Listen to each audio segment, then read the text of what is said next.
Nakabangon na nga si Sheena, hawak-hawak ang weapon nito at katabi ng kapatid niya. Sa isip-isip naman ni Netsuki, ang kambal daw na yun, lalo na ang nakatatandang lalaki, naka-encounter na daw sila ng ganon insane skill level dati.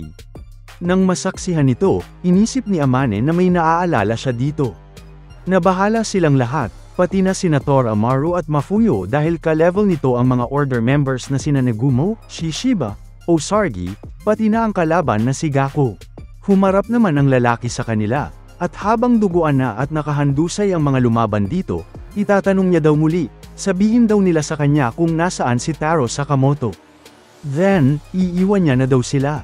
Hindi naman sumasagot ang lahat dito at nakaabang lang si Toramaru sa gagawin ng mga kasama. Nainis naman si Sheena at hindi makapaniwala sa ginawa ng kapatid nito.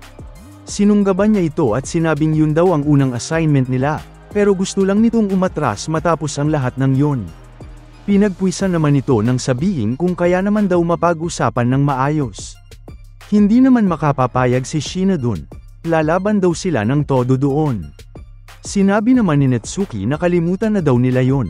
Hindi nila ibebenta ang kaibigan nila. Naiintindihan naman daw ng kapatid ni Sheena kung saan ito nanggagaling. Nakatitig lang sila dito at handa sa kung anuman ang paparating. At sinabi na lang ng kuya ni Sheena na, "It is what it is." Naunang sumugod sina Toramaru at Amane. Tumalon sila upang sabay na targetin ito. Gayunpaman, imbes na umiwas o lumayo, sinalo lang nito gamit ang mga kamay niya ang weapons nila. Bigla niya na lang hinagis ang dalawa ng buong lakas papalayo. At hindi pa ito natapos doon, sinipa niya si Toramaru na nasa gilid naman ni Amane, at parehas silang tumilapon sa magkabilang side ng lugar. Sa sobrang lakas ng force nito ay tumama sila sa pillar at pader na siyang nawasak pa nga sa impact. At dahil sa ginawa nito, sumugod naman din sunod si Mafuyo. Ngunit bago pa ito makaporma ay pati siya ay walang kahirap-hirap na nasipa papalayo ng lalaki. Napa-comment naman si Sheena na ang rude daw nun, at sinabihan naman siya nitong huwag maging stupid. Wala naman daw etiquette sa pagpatay. Makikitang nasa gilid naman na nito nakasuot ng invisibility suit na si Netsuki. Nakaporma na ito upang lumaban, gayunpaman, naramdaman ng lalaki ang presensya niya, bagay na hindi inasahan ni Netsuki.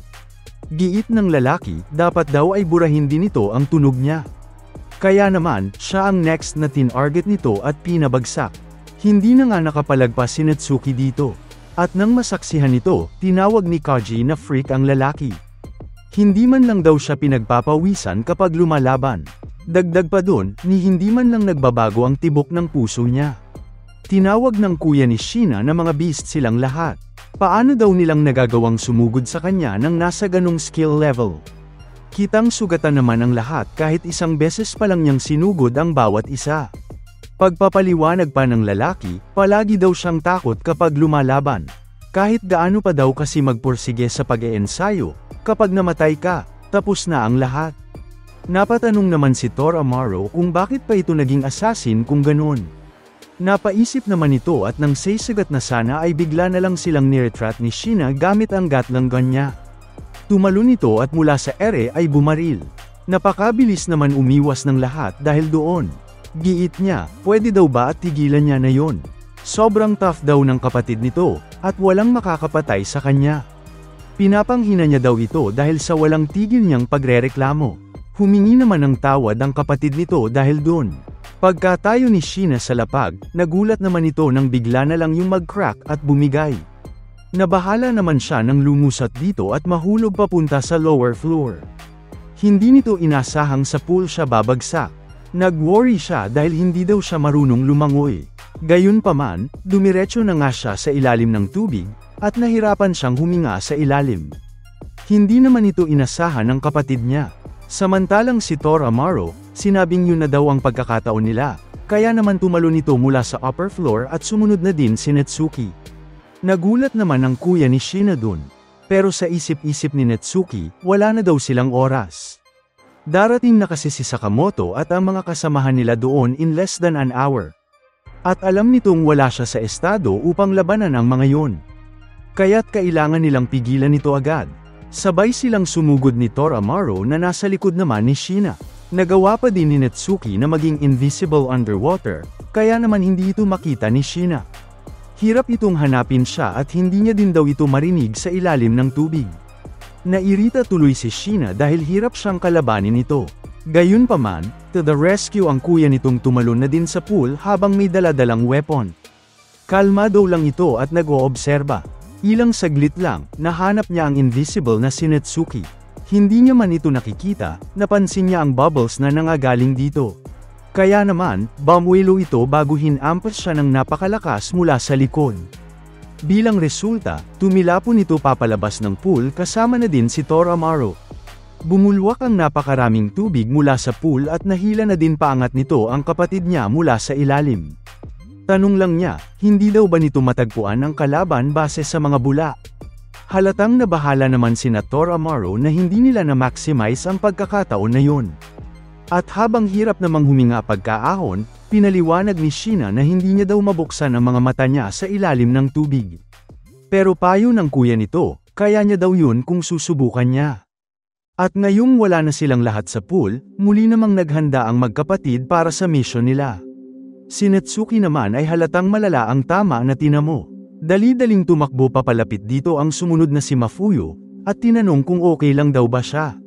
Nang makitang duguan ang katawan nito, nabahala naman siya para sa kuya niya. Malubha daw ang sugat na tinamo nito at tahimik lang si Natsuki doon at nag-iisip. Medyo hilo na ito at blurry na nga ang vision niya. Gayunpaman, kinausap nito sina Mafuyu at Tor Amaro. Silang dalawa daw ay dapat nang umalis at dalhin ang iba pa kasama nila. Inanbate nito ang suit niya, bagay na ipinagtaka ni Mafuyu. Hinunbad na nito completely ang suot-suot niya. Sa kabilang banda, tinanong naman ni Sheena ang kapatid nito bakit daw siya pumunta doon upang iligtas siya. Hindi naman ito malaman ang isasagot. Giit ni Sheena, kayang-kaya niya naman daw na ma-handle ang weakling na yun ng mag-isa. Dahil doon, sinabi nitong naiinis daw siya kapag may nakikialam sa mga laban niya. Kung ganun daw, tigilan na nito ang pagpapalpak all the time, sagot ng kuya niya. Hindi naman daw siya nito niligtas dahil ginos daw niya. Naiintindihan niya daw ba? Nairita naman si Sheena doon at tinawag itong annoying. Balik sa usapan ni Natsuki, hindi makapaniwala si Mafuyu na nais nitong tumakbo sila papalayo. Nababaliw na daw ba siya? Ngunit pinilit nitong hindi daw sila mananalo laban dito. Kaya naman, umalis na daw sila ngayon na. Nang tanungin naman ni Mafuyu kung paano daw siya, hinawakan lang siya nito sa damit at hinabili na nahanapin daw nila si Sakamoto at sabihan silang wag nang pumunta sa JCC. Hindi naman inasahan ni Mafuyu nang isuot sa kanya ni Natsuki ang invisible suit nito. Ano daw ang ginagawa niya? Ngunit hinayla din ni Natsuki si Tor Amaro at sinabihan itong dam-aikit lang kay Mafuyu. Inactivate na nga nito ang invisibility suit, dahilan upang unti-unting hindi na makita ang dalawa. Napatingin naman ang magkapatid sa kanila, at sa sandaling yun inipo ni Natsuki ang lakas niya upang may hagis sila ng sobrang lakas, bagay na hindi nila inasahan. Bigla na lang silang tumilapon palabas ng glass window doon. Nagtaka naman ang nasa labas nang mapansin na bigla na lang nabasag out of nowhere ang bintana. Ngayon, 1 versus 2 na lang. Hinarap mag-isa ni Natsuki ang magkapatid. Tanong ni Sheena kung sa tingin niya daw ba ay kaya nitong talunin sila ng mag-isa lang. Sagot lang nitong siguro daw. Nairita naman si Sheena at napa-comment na palagi na lang daw bang mahilig makialam ang mga nakatatandang kapatid. Komento tuloy niyang napaka-annoying daw nito. Nabahala naman ang kuya niya nang marinig yon. Nilabas ni Natsuki ang liquid nitrogen bomb nito at tinawag silang mga cocky little punks. Nakakainis daw sila. Ginamit naman nito ang pagkakataon na yun upang ibato ang liquid nitrogen bomb sa kinatatayuan nila. Caught off guard ang dalawa at hindi inasahan yon. Samantalang si Natsuki, nang ma-distract sila ay kinuha ang chance na makatakas at makatakbo. Hindi naman nila pinabayaang makatakas lang siya. Sumilip lang si Natsuki habang sinusundan nila. Napapaisip naman ang kuya ni Sheena ano daw kaya ang plano nito. Pagkarating sa may ledge, walang pag-aatubili si Natsuki na tumalon mula roon. Ngunit sinundan naman siya ni Sheena na hawak-hawak ang Gatling gun nito. Pumirmi lang daw siya doon para sa kanya. At ganun nga ang ginawa nito, tumayo lang siya doon habang nakatingin sa kanya. At kahit na tinutukan na siya nito ng baril, hindi pa din kumurap si Netsuki at hinarap lang siya.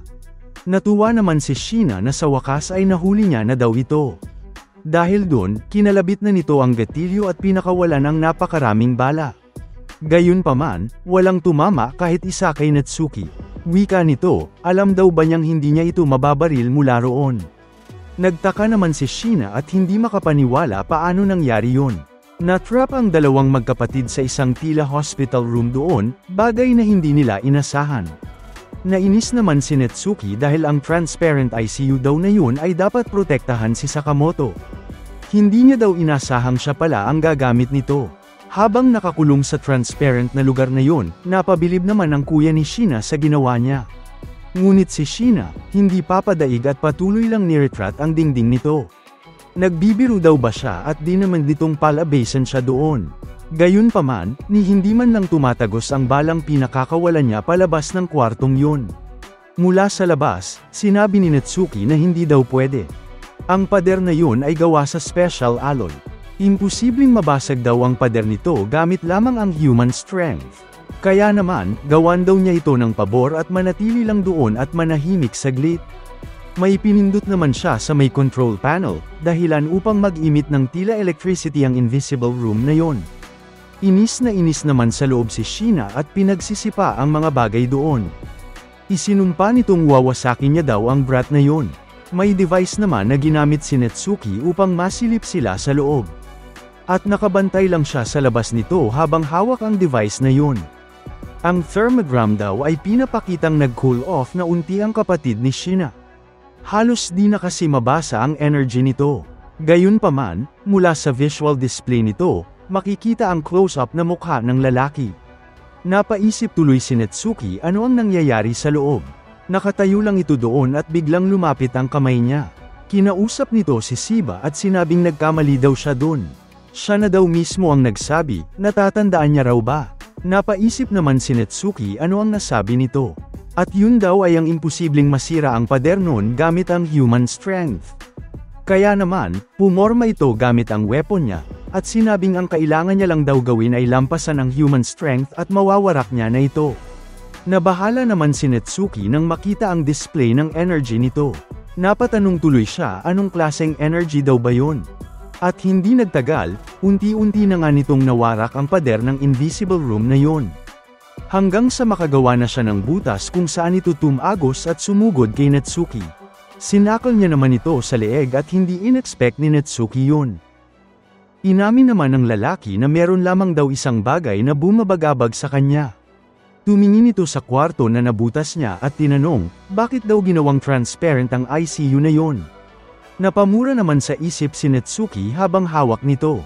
Dahil dun, na-realize ng kuya ni Sheena na papunta daw pala sa JCC si Sakamoto. Tama daw ba siya doon? Humaharurot naman ang van na lulan si Sakamoto. Wala pa din itong malay at delikado ang lagay. Nakasuot pa din ito ng oxygen mask habang tina-transport papunta doon. Balik sa JCC, tinanong naman ng kapatid ni Sheena kung tama bang darating ito doon. Papunta na daw ba si Sakamoto sa lugar na yon? Hindi naman makasagot ang sinakal nitong si Netsuki. Lumabas naman na din sa butas na ginawa nito ang kapatid niyang si Sheena. Nang marinig yun, mukhang mas magiging madali daw ang trabaho nila. Habang nakatalikod, kinamusta naman ito ng kuya niya, at sagot niyang okay naman daw siya. Wala lang daw ito sa peak form niya sa araw na yon. Dahil doon, pinayuhan siya ng kuya niyang magpahinga na lang muna. Siya na lang daw ang bahala doon. Gulat naman si Sheena nang marinig yon. Nainis siya at sinabihan itong huwag siyang maliitin. At sa sobrang inis, sinipa niya ito mula sa likod, dahilan upang mabitawan niya si Netsuki. Tinarget siya ni Sheena nang mapahiga na sa lapag at tinutok ang gatling gun niya dito. Nabahala naman ang kuya nito at tinanong ano ang ginagawa niya. Sagot naman niyang lagi na lang daw itong naglo-look down sa kanya. Kayang-kaya niya naman daw handle ang mga losers na yun kahit mag-isa. Sumang-ayon naman ang kuya niya, pero kasi mukhang pagod na daw ito. Irita naman si Sheena dahil porket siya ang kuya ay palagi na lang daw itong nakikialam at palagi na lang siyang sinusubukang protektahan. Sobrang nakakairita na daw, kaya naman, nais niyang siya na ang tumapos doon. Walang naman ang magawa pa si Netsuki.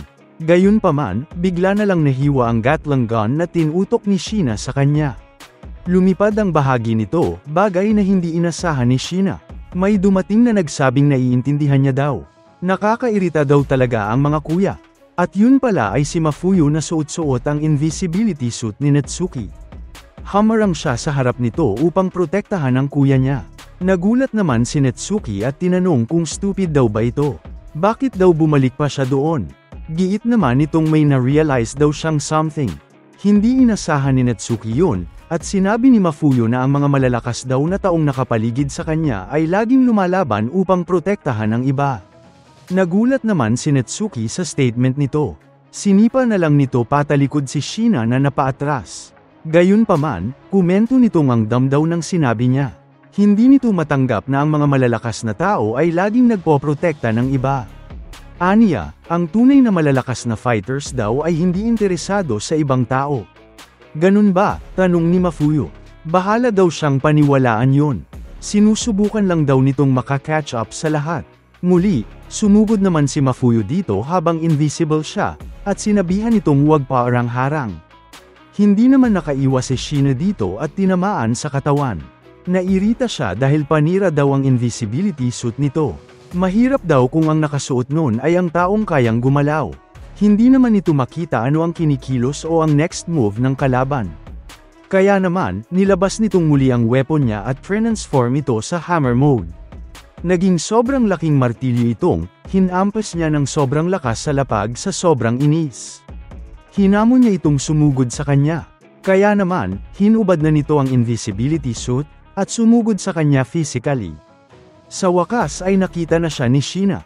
Gayunpaman, sumigaw ang kuya nitong trap daw yun.